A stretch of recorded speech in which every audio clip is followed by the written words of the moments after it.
할렐루야. 주님께서 우리에게 오심을 다 함께 기뻐하며 하나님께 영광을 돌리는 귀한 예배에 하나님이 우리를 통해서 더 큰 은혜를 내려주실 줄 믿습니다.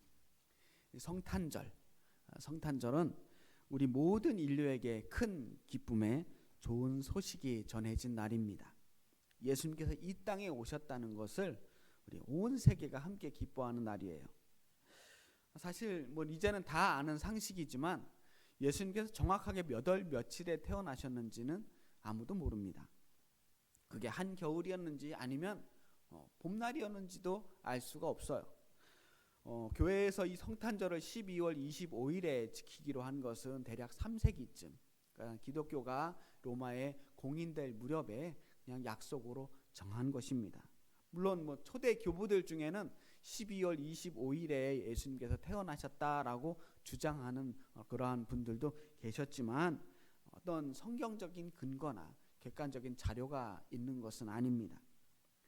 그럼에도 불구하고 오늘날 온 세계가 다 함께 12월 25일을 예수님의 탄생일로, 성탄절로 지키고 있습니다. 왜 그럴까요? 그 날짜가 중요한 게 아니라는 거예요. 날짜가 중요한 게 아니라 예수님께서 이 땅에 오셨음을 온 세계가 함께 기억하고 기뻐하자는 겁니다. 그런 약속이에요. 그 날짜가 뭐 그렇게 중요하겠습니까? 여러분 생일 있잖아요. 여러분 생일 여러분이 기억해서, 내가 그때 태어났다고 기억해서 그날 생일로 정하는 게 아니거든요. 사실은 부모님께서 너 그날 태어났어 라고 알려주셔서 그날이 우리 생일인 줄 알아요. 또 어떤 사람은 양력으로 따지고 어떤 사람은 음력으로 생일을 따지는데, 따지고 보면 이게 제각각입니다.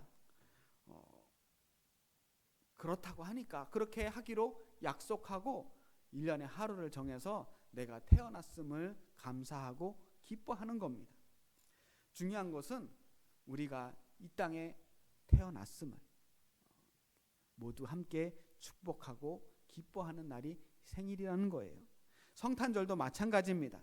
우리 다 함께 오늘을 정해서 온 세계가 오늘은 주님께서 오신 날입니다 하고 다 한 목소리로 기뻐하자고 약속한 날이라는 겁니다. 자, 그런데 예수님의 탄생은 단순히 한 사람이 태어난 생일, 그 의미를 훨씬 뛰어넘는 사건입니다. 하나님께서 이 땅을 구원하시기로 작정하시고 아주 적극적으로 개입하시기로 작정하시고 구원의 역사를 시작하신 날이 성탄절입니다. 그리고 오늘 우리가 읽은 이 본문 말씀은 천사가 목자들에게 이 귀한 성탄의 소식을 맨 처음 알려주시는 그러한 말씀입니다. 10절부터 12절까지 제가 읽어볼게요. 천사가 이르되 무서워하지 말라. 보라, 내가 온 백성에게 미칠 큰 기쁨의 좋은 소식을 너희에게 전하노라. 오늘 다윗의 동네에 너희를 위하여 구주가 나셨으니 곧 그리스도 주시니라. 너희가 가서 강보에 쌓여 구유에 뉘어 있는 아기를 보리니 이것이 너희에게 표적이니라 하더니, 어느 날 목자들이 천사들에게 성탄의 소식을 듣게 됩니다. 목자들이 천사들에게 복음을 들었다는 것, 사실은 여기서부터 성탄이 시작되는 거예요. 단순히 한 아기가 태어났다는 뉴스가 아니었습니다. 큰 기쁨의 좋은 소식이었다. 큰 기쁨의 좋은 소식. 다윗의 동네에 온 세상을 구원하실 그리스도, 메시아, 구세주가 태어나셨다는 거예요. 이 소식을 들은 목자들은 얼마나 기뻤겠습니까? 이 엄청난 소식을 다른 사람도 아닌 들에서 양을 키우고 있는 목자들에게 주셨다는 거예요. 사회적으로 아무런 내세울 게 없는 사람들입니다. 아니, 내세울 게 없다 못해 평범하다 못해 가장 밑바닥에 있는 사람들이었어요. 정말 보잘것없는 자신들에게 이 엄청난 소식을 전해주셨다는 거예요. 왜 천사들은 그 수많은 사람들 중에 하필 목자들에게 이 소식을 전해주셨을까? 그런 사람들, 가장 밑바닥에 있는 사람들, 그 낮은 자리에 있는 사람들까지도 구원해 주실 것이라고 하는 복음이 이 메시지 안에 담겨 있는 겁니다. 예수님은 바로 그런 사람들을 위해서 오시는 거였어요. 당신들에게 필요한 소식입니다. 저 높고 잘 사는 지체 높으신 분들만 위해서 그리스도가 오시는 것이 아니라 바로 여러분을 위해서, 가장 평범한 사람들을 구원하기 위해서, 낮은 사람들을 구원하기 위해서 이 땅에 오십니다. 메시아가 오십니다 라고 전해주시는 거예요. 구원의 은혜는 신분의 높고 낮음을 구별하지 않고 모든 사람에게 골고루 내려주시는 은혜예요. 하늘에서 비가 오고 눈이 옵니다.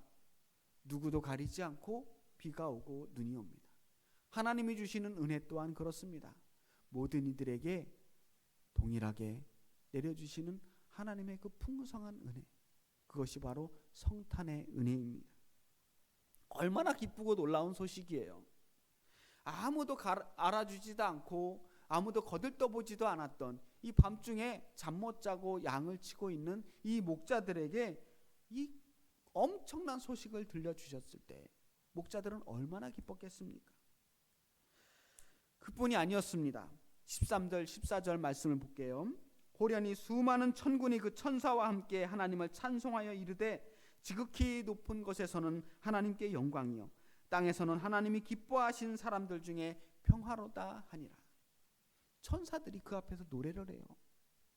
수많은 천군 천사들이 하나님을 찬양하는 노랫소리를 바로 앞에서 듣게 됩니다. 보통 찬양이 아니에요. 천사들의 찬양입니다. 세상에 아무리 비싼 콘서트, 아무리 어마어마한 공연도 이보다 못할 겁니다. 얼마나 아름답고 얼마나 감동적인 찬양이었겠어요. 한 번도 들어보지 못한 천상의 소리를 직접 듣게 되었습니다. 이 땅에 그 어떤 성가대나 찬양대도 흉내낼 수 없는 거룩하고 은혜로운 찬양이었습니다. 두렵고 떨리는 순간이었지만 하나님께서 자신들에게 주셨던 귀한 은혜의 순간이었습니다. 그 복음에 대한 특별한 기쁨과 감동을 받고 그들은 가만히 있을 수가 없었습니다. 그 은혜를 받고 주체할 수 없는 기쁨에 내가 여기서 이 소리를 나 혼자만 듣고 있어서는 안 되겠다. 즉각 행동으로 옮깁니다. 15절 말씀입니다. 천사들이 떠나 하늘로 올라가니 목자가 서로 말하되 이제 베들레헴으로 가서 주께서 우리에게 알리신 바 이 이루어진 일을 보자. 자, 지금까지는 들었어요. 천사들의 메시지를 들었습니다. 분명히 그것은 하나님의 음성이었고 천상의 소리를 들었기 때문에 큰 은혜를 경험했습니다. 하지만 은혜 받은 것에서 멈추지 않았어요. 거기서 끝나지 않았습니다. 이제 베들레헴으로 가서 주께서 우리에게 알려주신 그것들을 직접 한번 확인해 보자. 직접 내 눈으로 확인해 보자고 결심합니다. 그리고 즉시 베들레헴으로 떠나요. 베들레헴. 왜 이 사람들이 베들레헴으로 가요? 다윗의 동네라고 알려주셨으니까. 다윗의 고향이 베들레헴이에요. 이 당시에 모든 사람들의 상식입니다. 베들레헴, 다윗의 고향 하면 사람들은 베들레헴이구나. 사실 베들레헴 그렇게 유명한 동네는 아니에요. 아주 작은 마을입니다. 다윗의 동네라고 하지만 여전히 작은 시골 마을이고 몇 집 살지 않는 아주 조그마한 시골 동네예요. 그 집에, 그 동네에 가서 아기를 찾는 일은 어렵지 않았습니다. 그 마을에 들어가서 아기 울음소리 어디 들리는 집 있나? 혹시 이 동네에 새로 태어난 아기 어디 있는 줄 아십니까? 몇 번만 물어보면 금방 찾아볼 수 있었을 겁니다. 더군다나 그런 집 중에서 구유에 강보에 쌓인 채 구유에 누인 아기를 찾는 일은 너무나도 쉬웠을 거예요. 왜냐? 헷갈릴 일이 없어요. 어느 집이 귀한 아기가 태어났는데 그 아기를 구유에 뉘어놓겠습니까? 말 염을 통해 아기를 뉘어놓는 집이 세상에 어디 있겠어요? 16절부터 19절 말씀을 다시 읽어볼게요.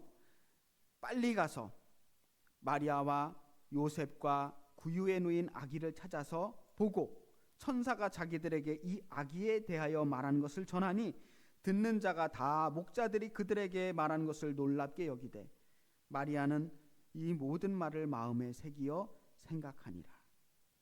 그들은 머뭇거리지 않고 빨리 갔습니다.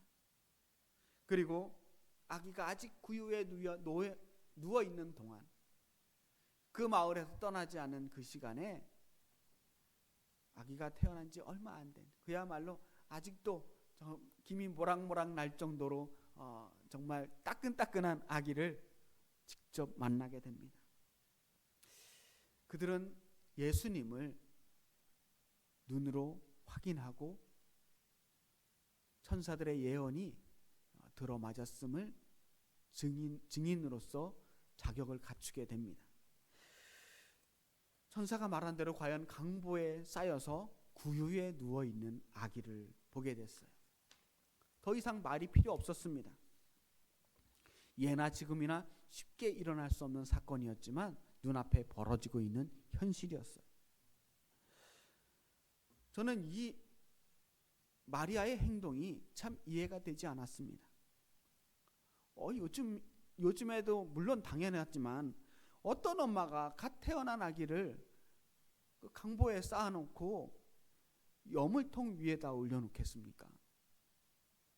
아무리 위생관념이 요즘 같지 않고 2000년 전이라 뭐 그런 깔끔하게 살지 않는 사람들이 많다고 하더라도 저의 상상력으로는 정말 이해가 되지 않았어요. 뭐 자식을 키워보니까 더 그런 것 같아요. 아무리 생각해도 엄마가 자식을 그 여물통 위에다가 뉘어놓을 수 있을까? 차라리 정 놓을 자리가 없으면 그냥 품에 안고 있으면 되잖아요. 정 자리가 그렇게 없으면 그냥 안고 있으면 되는데 굳이 말구유 위에 뉘어놨을까? 그런데도 예수님은 그 말구유 위에 누워서 곤히 자고 있습니다.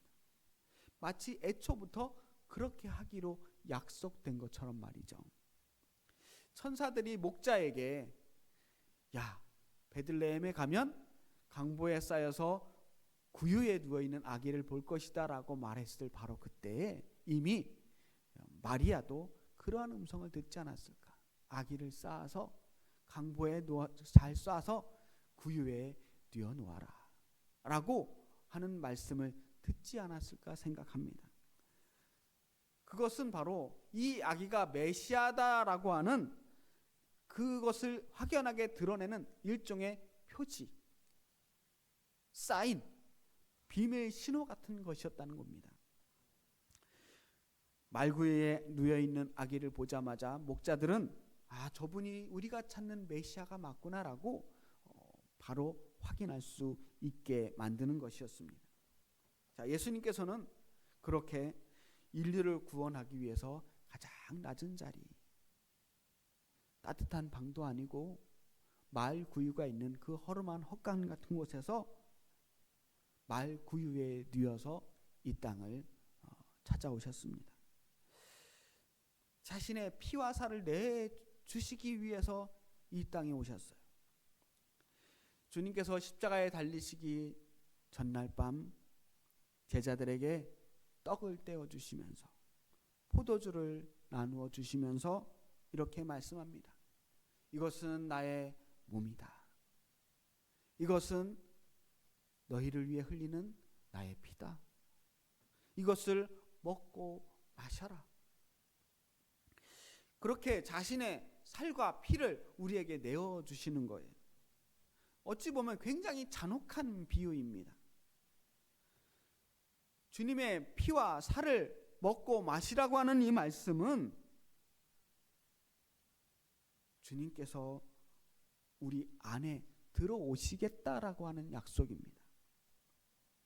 초대 기독교에서는 정말 이 말을 곧이곧대로 믿어서 기독교인들은 정말로 사람의 살과 피를 먹는 식인을 하고 있다라는 소문까지 들었습니다. 하지만 정말 이 성육신의 의미, 정말 이 성만찬의 의미는 주님의 살이, 주님의 피가 우리 안에 들어와서 우리의 살이 되고 몸의 일부가 되고 우리 안에 흐르는 피의 일부가 되신다라고 하는 약속입니다. 주님께서 우리 안에 들어오셔서 우리의 일부가 되어주셔서 정말로 우리 안에 계신 주님이 되시겠다라는 겁니다. 말로만 예수님 내 안에 계십니다라고 이야기하는 것이 아니라 그분의 살과 피를 먹고 마심으로써 주님과 우리가 정말 하나가 되는 경험을 하자는 거예요. 내 안에 주님의 피가 흐르고 있으면 내 안에 주님이 살아계시는 거예요. 그렇게 좀 더 실제적으로 살아계신 주님을 한번 경험해 보자는 겁니다. 그렇게 주님께서는 우리에게 한 끼의 식사, 최후의 만찬이 되시려고 이 땅에 오셨어요. 그것을 비유하는 게 뭐냐? 구유에 오신 주님입니다. 말의 먹이통으로 오셔서 내가 너희를 먹이려고 왔노라 라고 말씀하시는 게 아니겠습니까? 목자들은 양이나 염소나 소를 키우는 게 직업입니다. 허구한 날 짐승을 보면서 짐승 키우는 이 사람들에게 구유는 너무나 익숙한 도구입니다. 말구유를 보면서 그 위에 놓이신 아기를 보면서 목자들은 이 의미를 깨달을 수 있었을까요? 저는 아마도 보기는 봤지만 목자들이 그 깊은 의미까지 깨닫지는 못했을 거라고 생각합니다. 하지만 그들은 분명하게 자기가 본 것들을 기억했고 그 말씀을 마음에 새겼습니다. 내가 지금 메시아가 오심을 봤구나. 예수 그리스도가 오늘 이 땅에 오셨구나라고 하는 것을 확실히 확인할 수 있었습니다. 그리고 그것을 보고 들었던 이 사람들은 또다시 새로운 행동으로 옮깁니다. 복음을 듣는 것에서 멈추지 않았을 때 그들은 예수님을 직접 볼 수 있었습니다. 그리고 보고 들었었던 그들은 이제 밖으로 나가 성탄의 증인이 됩니다. 다음 목자들이 어떻게 했습니까? 20절 말씀에 보면 목자들은 자기들에게 이르던 바와 같이 듣고 본 그 모든 것으로 인하여 하나님께 영광을 돌리고 찬송하며 돌아가니라. 듣고 본 모든 것으로 인하여 하나님께 영광을 돌렸대요. 그리고 찬송을 하며 돌아갔답니다. 이것이 첫 번째 크리스마스, 첫 번째 성탄의 모습입니다. 단순히 예수님을 듣고 본 것으로 끝나지 않았습니다. 내가 들은 것, 내가 본 것을 사람들에게 전하기 시작했어요. 그리고 하나님께 영광을 돌렸습니다. 우리가 예수님을 만난 사람으로서, 성도로서, 성탄의 소식을 알고 있는 사람으로서 해야 될 가장 중요한 것은 내가 본 것, 내가 들은 것, 내가 알고 있는 것들을 세상에 전하는 거예요. 그게 우리의 사명입니다. 우리의 말과 행동이 하나님께 영광을 돌리는 도구가 되어야 하고 찬양의 도구가 되어야 하고 복음을 전하는 도구가 되어야 합니다.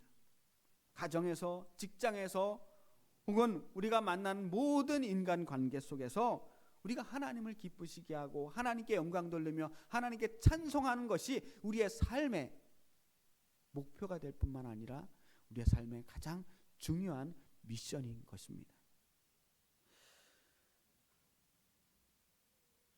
성탄절, 오늘 이 귀한 성탄절에 우리는 성탄의 증인이 되기 위하여 이 자리에 나왔습니다.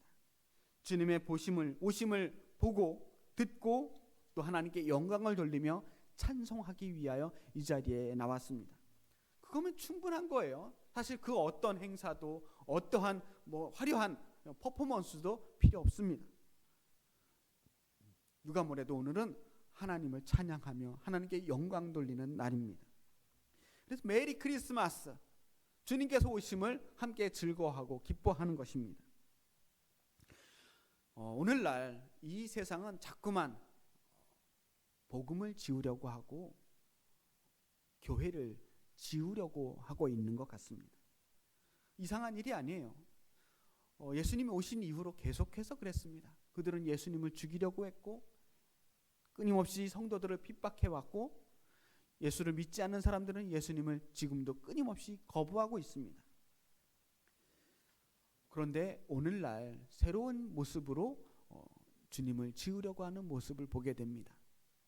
성탄절에 성탄은 사라지고 휴일만 남은 거예요. 달력에 분명히 빨간 글씨가 되어 있습니다.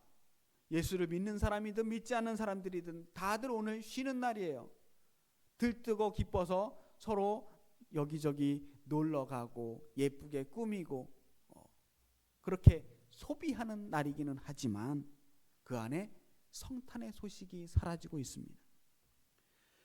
요즘 여기저기서 해피 할러데이라고 하는 인사말을 자주 보게 됩니다.